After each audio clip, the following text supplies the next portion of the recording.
সরকারি খাল নিজের করে নিচ্ছেন প্রভাবশালীরা। একের পর এক খাল দখল করে বাড়িঘর, দোকানপাট নির্মাণ যেন নিয়ম হয়ে দাঁড়িয়েছে। শুধু তাই নয়, মাছ চাষের জন্য খালে পুকুর কেটে বাঁধ দিচ্ছেন অনেকে। এতে একটু বৃষ্টিতেই জলাবদ্ধতা তৈরি হচ্ছে কৃষি জমিতে, পচে নষ্ট হচ্ছে ফসল। কৃষকরা জানান, বছরের পর বছর কৃষি জমি অনাবাদি থাকলেও কোনো পদক্ষেপ নেই কৃষি সম্প্রসারণ অধিদপ্তরের।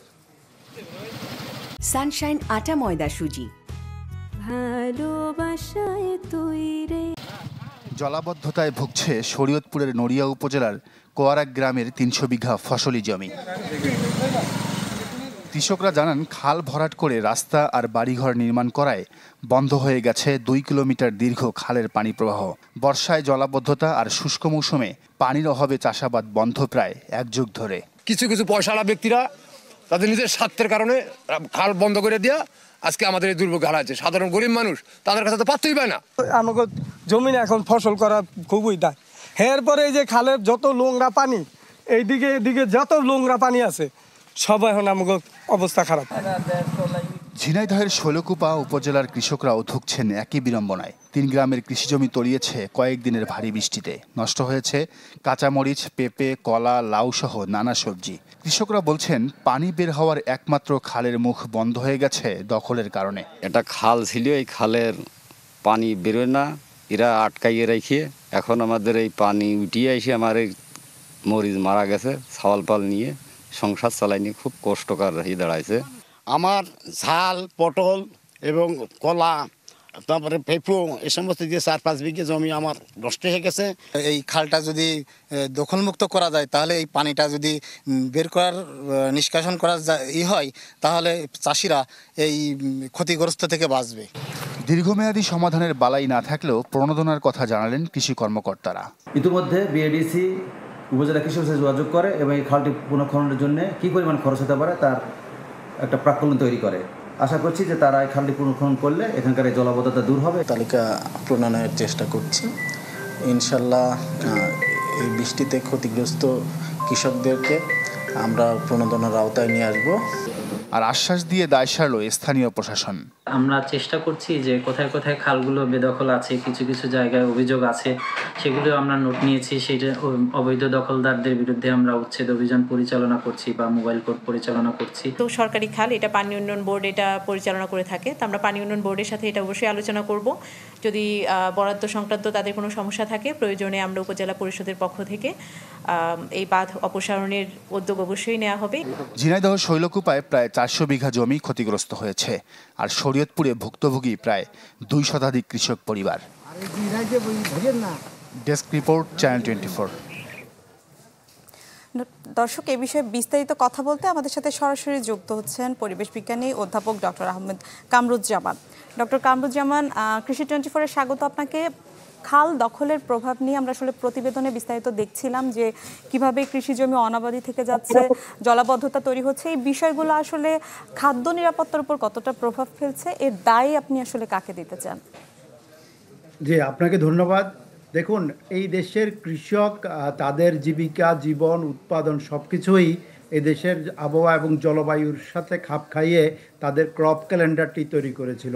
কিন্তু আমরা সাম্প্রতিককালে লক্ষ্য করছি, বৈশ্বিক জলবায়ু পরিবর্তনের সাথে সাথে স্থানীয় বিভিন্ন পদক্ষেপের মাধ্যমে, অর্থাৎ প্রকৃতি এবং পরিবেশকে নষ্ট করার কারণে সেই স্বাভাবিক ক্রপ ক্যালেন্ডারটি ব্যাহত হচ্ছে এবং খাদ্য নিরাপত্তা আজকে হুমকির সম্মুখীন হচ্ছে।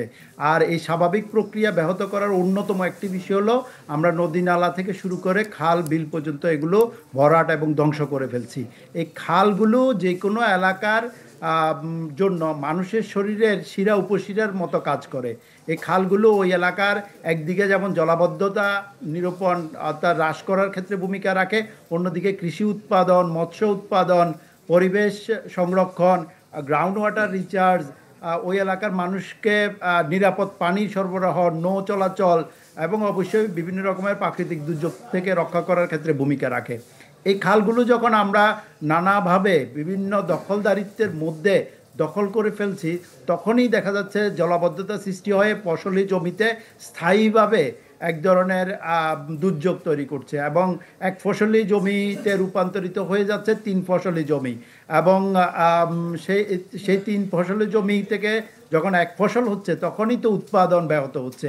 ফলে কৃষক যারা জাতির মেরুদণ্ড হিসাবে কাজ করেছে বছরের পর বছর, যুগের পর যুগক, সেই কৃষকরা কিন্তু আজকে সবচেয়ে দরিদ্র শ্রেণীর গোষ্ঠীতে রূপান্তরিত হয়েছে এবং অনেক কৃষকরা এখন আর কৃষিকাজে উদ্বুদ্ধ না হয়ে অন্য পেশায় চলে যাচ্ছে। ফলে ধান, চাল এবং অন্যান্য শস্যের যে বাজার মূল্য সেটি প্রতি বছরই পূর্ববর্তী বছরের চেয়ে বৃদ্ধি পাচ্ছে।